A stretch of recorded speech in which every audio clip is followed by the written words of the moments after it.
यदि ढूंढने हैं तो परवाह करने वाले ढूंढिए। यदि ढूंढने हैं तो परवाह करने वाले ढूंढिए, इस्तेमाल करने वाले तो खुद आपको ढूंढ लेंगे।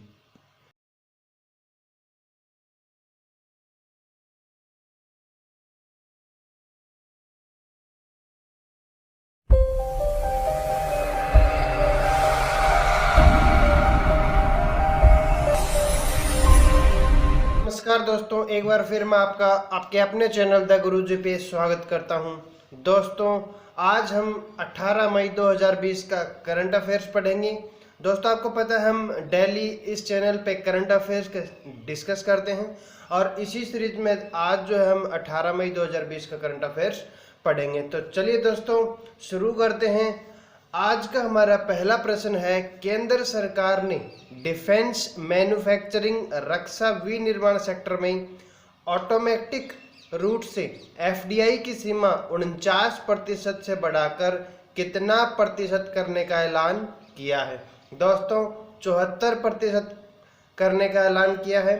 वित्त मंत्री निर्मला सीतारमण ने यह घोषणा की कि इंपोर्ट पर साल दर साल बैन लगाया जाएगा ताकि मेक इन इंडिया के तहत देश में हथियारों का उत्पादन बढ़े। कुछ हथियारों की लिस्ट बनाई जाएगी जिन्हें सिर्फ देश में ही खरीदा जाएगा। 74% तक के एफडीआई पर सरकार से परमिशन की जरूरत नहीं है। वैसे पहले से डिफेंस सेक्टर में 100% एफडीआई की मंजूरी है, लेकिन ऑटोमेटिक रूट बिना सरकारी अनुमति के से सिर्फ 49% की अनुमति थी। मतलब अब डिफेंस मैन्युफैक्चरिंग के ऑटोमेटिक रूट में एफडीआई यानी फॉरेन डायरेक्ट इन्वेस्टमेंट 49% से बढ़कर 74% होगा। यानी डिफेंस मैन्युफैक्चरिंग कंपनी में अगर विदेशी निवेश आ रहा है तो 74% तक निवेश तक के लिए सरकार की मंजूरी की जरूरत नहीं होगी। इससे ज़्यादा निवेश पर ही सरकार की मंजूरी लेनी होगी। ऑर्डिनेंस फैक्ट्री बोर्ड जो हथियार बनाता है उसकी सप्लाई के लिए कॉर्पोरेटाइजेशन होगा। इससे क्या फ़ायदा होगा दोस्तों? जो देश में काम करने वाली डिफेंस प्रोडक्शन कंपनियां हैं उनको फ़ायदा मिलेगा जो हथियार बना सकती हैं, लेकिन यह कब तक होगा यह नहीं बताया गया है। अगला प्रश्न है दोस्तों, वित्त मंत्री ने कितने कोल ब्लॉक्स की नीलामी करके निजी क्षेत्र को कमर्शियल माइनिंग की इजाज़त का ऐलान दे दिया है? दोस्तों, 50 निजी क्षेत्रों को जो ये काम दिया गया है। कोयला सेक्टर में अब सरकार जो है कमर्शियल माइनिंग की इजाज़त देगी। कोई भी कोल ब्लॉक के लिए बोली लगा सकेगा और बाद में कोयला ओपन मार्केट में बेच सकेगा। कोयला खदान की नीलामी के नियम आसान बनाएंगे। 50 नए कोयला ब्लॉक्स उपलब्ध करवाए जाएंगे। इससे सरकार की मोनोपोली खत्म होगी और निजी कंपनियों को फायदा मिलेगा। कोयले के खदानों से मीथेन निकालने की भी नीलामी होगी। इन कंपनियों को रेवेन्यू सरकार से साझा करना होगा। कंपनियों को प्रति टन एक फिक्स रेट पर पैसा देने के बजाय सिर्फ रेवेन्यू सरकार से साझा करना होगा। 50,000 करोड़ रुपए इसके इंफ्रास्ट्रक्चर डेवलपमेंट पर खर्च होंगे। सरकार को उम्मीद है कि इससे 2023-24 तक कमर्शियल माइनिंग के जरिए 1 अरब टन कोयला उत्पादन हो सकेगा। अगला प्रश्न है दोस्तों, केंद्र सरकार ने किस इलाके में बिजली वितरण का काम निजी कंपनियों को देने का ऐलान किया है? दोस्तों, केंद्र शासित क्षेत्रों में जो है बिजली वितरण का काम निजी कंपनियों का देने का ऐलान किया है। हालांकि दिल्ली में जो है पहले से यह काम प्राइवेट कंपनी के पास है। अब अन्य यूनियन टेरिटरी में भी इसे लागू किया जाएगा। देश भर में स्मार्ट प्रीपेड मीटर लगाए जाएंगे और सब्सिडी जो है वो डायरेक्ट ट्रांसफ़र होगी। बिजली उत्पादन को बढ़ावा दिया जाएगा। सख्त नियम बनेंगे ताकि उपभोक्ताओं को दिक्कत न हो। हालांकि यह कब तक होगा यह अभी साफ नहीं है। वित्त मंत्री ने स्पेस सेक्टर अंतरिक्ष क्षेत्र में कि किन गतिविधियों में निजी कंपनियों को शामिल होने की अनुमति देने का ऐलान किया है। देखिए दोस्तों, सैटेलाइट और रॉकेट निर्माण व लॉन्चिंग, स्पेस ट्रैवल और दूसरे ग्रहों की खोज और रिमोट सेंसिंग के काम, इन सभी क्षेत्रों में जो है निजी कंपनियों को बनने की इजाज़त दी गई है। ठीक है, अमेरिका में नासा की तरह ही इंडिया में भी निजी कंपनियों को इसरो की सुविधाओं या उसके केंद्रों को इस्तेमाल करने की इजाज़त मिलेगी ताकि वे अपनी क्षमताएं बढ़ा सकें। आगे अगर स्पेस ट्रैवल या दूसरे ग्रहों की खोज का प्रोजेक्ट आता है तो उसमें निजी कंपनियों को भी काम करने का मौका मिलेगा।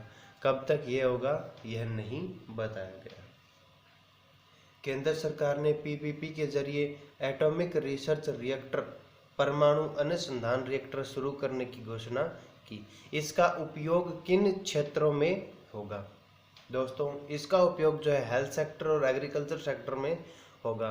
देश के स्टार्टअप इकोसिस्टम का न्यूक्लियर सेक्टर से जोड़ा जाएगा। टेक्नोलॉजी डेवलपमेंट और इंक्यूबेशन सेंटर बनाए जाएंगे ताकि प्याज, फल और सब्जी को लंबे समय तक सहेज कर रखने के तरीकों पर रिसर्च हो सके। विकिरण तकनीक का इस्तेमाल कर फूड प्रिजर्वेशन के लिए पीपीपी मोड पर सुविधाएं विकसित होंगी। कैंसर और अन्य बीमारियों के किफ़ायती इलाज ढूंढने में इस रिसर्च रिएक्टर की मदद मिलेगी। इससे हेल्थ सेक्टर और एग्रीकल्चर सेक्टर में काम करने वाली कंपनियों या संस्थानों को फायदा मिलेगा। अगला प्रश्न दोस्तों, फेसबुक ने एनिमेटेड इमेज जीआईएफ बनाने वाली किस कंपनी का अधिग्रहण किया है? दोस्तों, जिफी कंपनी का अधिग्रहण कर लिया है और फेसबुक ने जो है इसे $400 मिलियन में खरीदा है। जिफी जो है अब इंस्टाग्राम का हिस्सा बनेगी। अगला प्रश्न है दोस्तों, अंतर्राष्ट्रीय प्रकाश दिवस इंटरनेशनल डे ऑफ लाइट कब मनाया जाता है? दोस्तों, ये 16 मई को मनाया जाता है। दोस्तों, ये क्यों मनाया जाता है? भौतिक विज्ञानी और इंजीनियर थियोडोर मैमन द्वारा 16 मई 1960 में लेजर का पहला सफल संचालन किया था। यह दिन उसकी वर्षगांठ के रूप में भी मनाया जाता है। अंतर्राष्ट्रीय प्रकाश दिवस को मनाने की शुरुआत यूनेस्को के international basic science programme IBSP से की गई है। रोजमर्रा की जिंदगी में प्रकाश आधारित प्रौद्योगिकियों द्वारा निभाई गई महत्वपूर्ण भूमिका के बारे में जागरूकता बढ़ाने के लिए ये दिन मनाया जाता है। अगला प्रश्न है दोस्तों, प्रख्यात साहित्यकार और प्रोफेसर अनीसुज्जमान का निधन 14 मई 2020 को हो गया। वह किस देश से थे? दोस्तों, वे बांग्लादेश से थे। बांग्ला साहित्य और शिक्षा के क्षेत्र में उनके उच्च आदेश की विशिष्ट सेवा के लिए उन्हें वर्ष 2014 में पद्म भूषण मिला था। शिक्षाविद, अकादमिक, लेखक और सामाजिक कार्यकर्ता के रूप में विभिन्न पुरस्कार प्राप्त किए। उन्हें 1985 में एकुशी पदक से सम्मानित किया गया था। वह एक स्वतंत्र सेनानी थे और पाकिस्तान के खिलाफ भाषा आंदोलन में भी भाग लिया था। अगला प्रश्न है दोस्तों, विश्व दूरसंचार दिवस world telecommunication and information society day कब मनाया जाता है? दोस्तों, ये 17 मई को मनाया जाता है। संयुक्त राष्ट्र महासभा UN जनरल असेंबली ने यह दिवस घोषित किया था। 17 मई 1865 को अंतर्राष्ट्रीय दूरसंचार संघ की स्थापना हुई थी। इसकी स्मृति में विश्व दूरसंचार दिवस के रूप में मनाया जाता है। ये दिन इस बात का भी संकेत है कि हमारे जीवन में संचार यानी कम्युनिकेशन कितना महत्वपूर्ण है।